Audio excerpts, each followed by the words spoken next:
Hello again, Danny G here. In the midst of an accident, I'm not sure, 2 fire trucks, ambulance,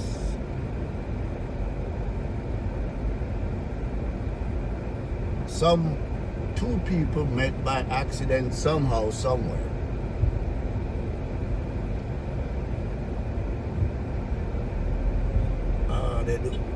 What they do? Cleaning up.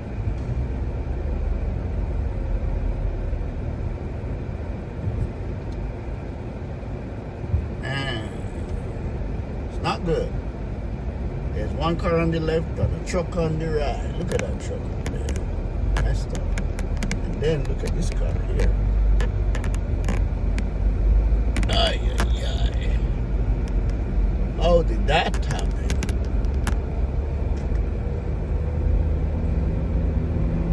That's never a pretty thing.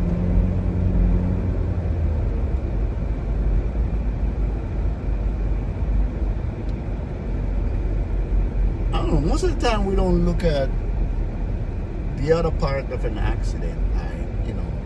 Sometimes one individual have a fairly new car. You just paid $40,000 for the car. Yes, you have full coverage, but guess what? Insurance does not replace your car unless you have some specific type of insurance.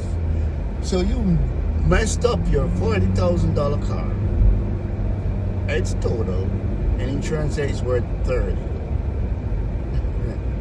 You know what that's called? Upside down. So now they pay you $30,000, and where do you get the other 10? Because you still owe a significant amount on your car. I don't think most people pay attention to that part.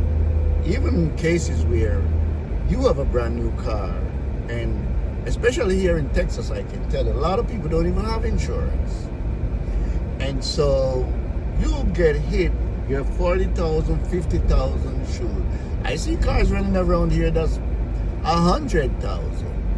And imagine somebody with a $500 car. They just paid $500 for a car, put on some cheap-ass insurance, and run into your $100,000. Some of them don't have insurance, so you run into a $500 car without insurance, and you're screwed.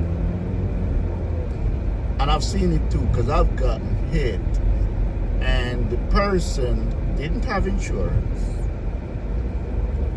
Luckily, I had what you call uninsured motorists, but just imagine I didn't have that. And in some cases, people without insurance hit you, and they just take off if they can drive. I see that shit all the time too. Oh, yeah. What do you do? I don't even know if it's worth buying a car for $100,000. I don't think so. Maybe people who have the money where it is, it's like spending $20 from $2,000, you won't miss it. Then okay, but $100,000 for a car to drive on the road, that's going to value. That's like driving a house down the road. Shit. I don't know. I never believed in that. When you pass $40,000 buying a car, you're kind of climbing up like a really tall fence, You might make it or you might not. Yep.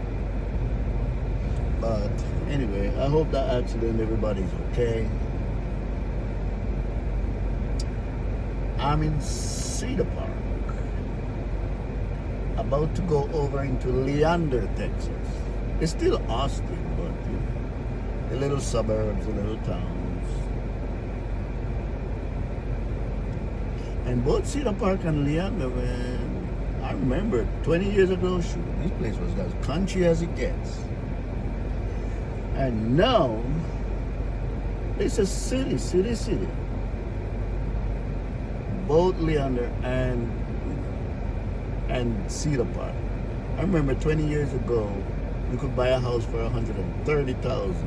A $200,000 house was a luxury. I know of a lot of people. I paid $200,000 for a 2-bedroom house 20 years ago, and that was a fancy ass house. I look at the house today. The other day I looked it up on Zillow, and it's worth $1 million in Austin. What the hell? I didn't see it coming. Yes, I did. I knew it was gonna grow. I didn't know it was gonna grow that fast, but you could see Austin was always growing. Sure. I think the entire region have now grown beyond the reach of ordinary people. If you're just an ordinary folk, like when I moved to Austin, you can't buy a house. I would say don't even move to Austin because you won't make it. You can't afford it. Luckily for me, I went way out in the country and bought what they call acreage. It's the best thing I ever did. I wish I had known that many years before. I would still be okay. You can't even find acreage in Austin anymore. It don't exist. Acreage in Austin does not exist. All the investors, they buy up the big parcel of land and they just put up subdivision. If it can hold 20 houses, hey, they put 20 houses, man. And you ain't getting more than a quarter acre. Well, I don't even know if you get a quarter acre anymore. It used to be a quarter acre. Shoot, it might be I don't know, an eighth. But I don't know. Now they're putting the houses so close, you could stand between both houses with an outstretched arm and you can touch both houses. You know what they call them? Garden homes. And people believe it. Oh, man. It changes up the times. Times have really changed. But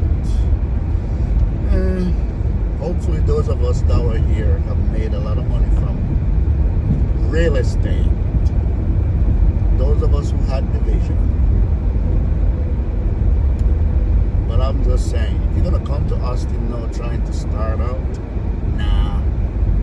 I would say it's a good place to live if you can afford to live here, but it's gotten so expensive. I don't think too many people can afford to live here unless you have a job with a big company and make a lot of money. Otherwise, you can't. If you work at Walmart, you'll never able to buy a house, ever, in Austin. It's not possible.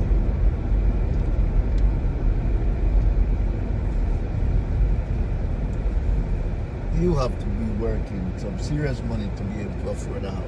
Property tax alone in Austin is about $1,000 per month. Just property taxes. Most places. And if it's not 1,000, it's gonna be minimum 800. I don't know anywhere you can find lower property taxes. And not to mention homeowners association, they're another crook. I don't even know why people buy houses in subdivision with HOA.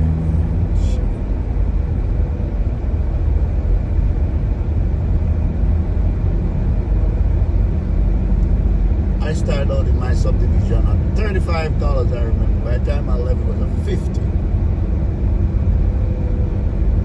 And they ain't do shit except tell you didn't take in your garbage can early enough last night. The hell? They drive around, they take picture and send you a picture of your garbage can because you was at work late. You know something? So you pay them to harass you.